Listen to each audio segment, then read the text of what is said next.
نبی صلی اللہ علیہ وسلم نے فرمایا کہ آدمی کی جماعت کے ساتھ نماز گھر میں یا بازار میں پڑھنے سے 25 درجے زیادہ بہتر ہے۔ وجہ یہ ہے کہ جب ایک شخص وضو کرتا ہے اور اس کے تمام آداب کو ملحوظ رکھ کر اچھی طرح وضو کرتا ہے، پھر مسجد کا راستہ پکڑتا ہے اور سوا نماز کے اور کوئی دوسرا ارادہ اس کا نہیں ہوتا، تو ہر قدم پر اس کا ایک درجہ بڑھتا ہے اور ایک گناہ معاف کیا جاتا ہے۔ اور جب نماز سے فارغ ہو جاتا ہے تو فرشتے اس وقت تک اس کے لیے برابر دعائیں کرتے رہتے ہیں جب تک وہ اپنے مصلی پر بیٹھا رہے۔ کہتے ہیں، اے اللہ اس پر اپنی رحمتیں نازل فرما، اے اللہ اس پر رحم کر۔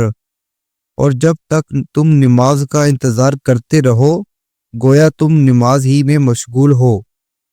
صحیح بخاری 647۔ نبی کریم صلی اللہ علیہ وسلم نے فرمایا کہ منافقوں پر فجر اور عشاء کی نماز سے زیادہ اور کوئی نماز باری نہیں، اور اگر انہیں معلوم ہوتا کہ ان کا ثواب کتنا زیادہ ہے اور چل نہ سکتے تو گھٹنوں کے بل گھسٹ کر آتے۔ اور میرا تو ارادہ ہو گیا تھا کہ مؤذن سے کہوں کہ وہ تکبیر کہے، پھر میں کسی کو نماز پڑھانے کے لیے کہوں اور خود آگ کی چنگاریاں لے کر ان سب کے گھروں کو جلا دوں جو ابھی تک نماز کے لیے نہیں نکلے۔ صحیح بخاری 657۔